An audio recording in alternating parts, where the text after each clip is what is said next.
L'histoire de Yanis, occupé toute la journée. Jusqu'au jour où tout a dérapé. Partie 1. Le campus en fin d'après-midi. Des étudiants sortent des cours, casque sur les oreilles, téléphone à la main. L'ambiance semble détendue. Yanis, étudiant en première année, traverse la cour, les yeux rivés sur son écran. Une vidéo courte en chasse une autre. Il sourit, like, partage, sans voir le temps passer. Sarah, elle, sort de son job étudiant et regarde sa montre. Elle sait qu'elle a un devoir à rendre, mais en ouvrant son téléphone, elle tombe sur une notification, moins 20% sur ton site préféré. Elle clique, juste une minute. Dans la bibliothèque, Prof Martin installe un panneau, atelier gestion du temps demain. Quelques étudiants passent devant sans le remarquer, absorbés par leurs écrans. Le soir, dans sa chambre universitaire, Yanis ouvre son ordinateur pour commencer le plan d'un gros exposé. Avant même d'ouvrir le document, il jette un œil à ses notifications. 3 nouveaux messages, 2 réels, une story. Il répond aux messages, regarde une vidéo drôle, puis une deuxième, puis une troisième. 1 heure plus tard, le document Word est toujours vide. Il se dit, bon, je travaille mieux sous pression, de toute façon. Sarah, de son côté, essaie d'organiser sa soirée, réviser, préparer son repas, répondre à des mails, gérer son side business en ligne. Elle ouvre 10 onglets à la fois, et commence par répondre aux commentaires sur ses réseaux. Une notification de promo sur une appli de livraison de repas apparaît. Elle hésite, se dit qu'elle n'a pas le temps de cuisiner, et commande, persuadée que ça lui fera gagner du temps, qu'elle passe finalement à scroller en attendant la livraison. Plus tard, Yanis rejoint ses amis dans la cuisine commune. « Vous avez commencé l'exposé de sociaux ?» demande quelqu'un. Yanis répond, « J'ai le sujet ouvert, comme si ça comptait. » L'un de ses potes lui montre une appli de série, juste un épisode, pour se détendre avant de bosser. Il s'installe. Un épisode devient 2. L'heure tourne. Les devoirs attendent toujours. Retour dans la chambre de Sarah. Elle lance une vidéo, astuce pour être productif, sur YouTube, tout en scrollant sur Instagram. Elle prend des notes sur comment ne plus procrastiner, en procrastinant. Une amie lui écrit, « Tu viens à la visio pour préparer notre exposé ?» Sarah répond, « Donne-moi 10 minutes, je finis un truc. » Ces 10 minutes deviennent 40, entre une vidéo, 2 DM et une notification de vente en ligne.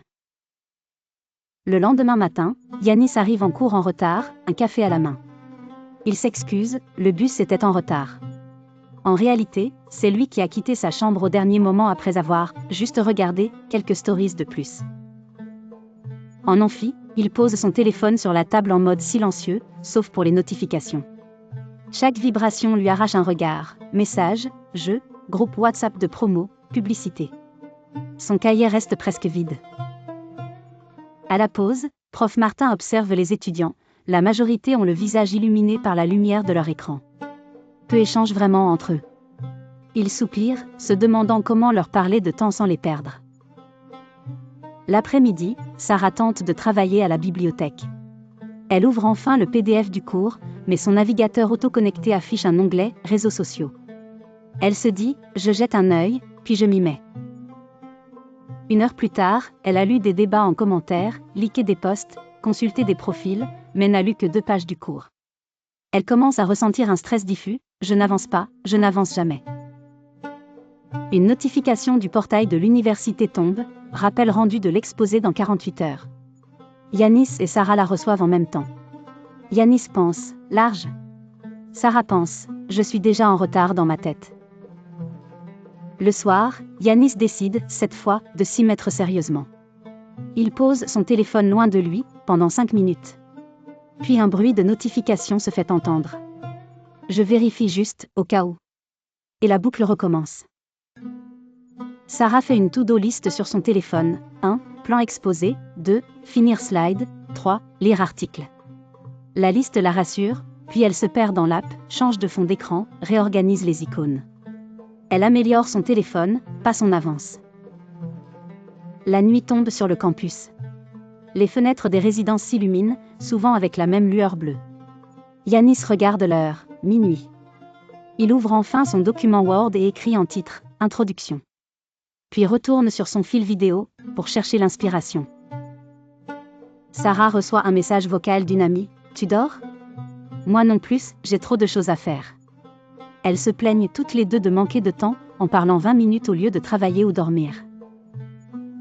Le lendemain, en TD, le prof annonce froidement: rappel, votre exposé compte pour 40% de la note finale. Les regards se croisent. Yanis et Sarah sentent une pointe de panique.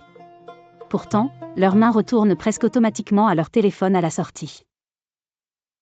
À la cafétéria, un groupe d'étudiants discute des dernières tendances sur les réseaux, des mèmes, des dramas. Quand quelqu'un évoque l'exposé, l'ambiance se refroidit. On verra ce week-end, dit Yanis. Le week-end est à 2 jours.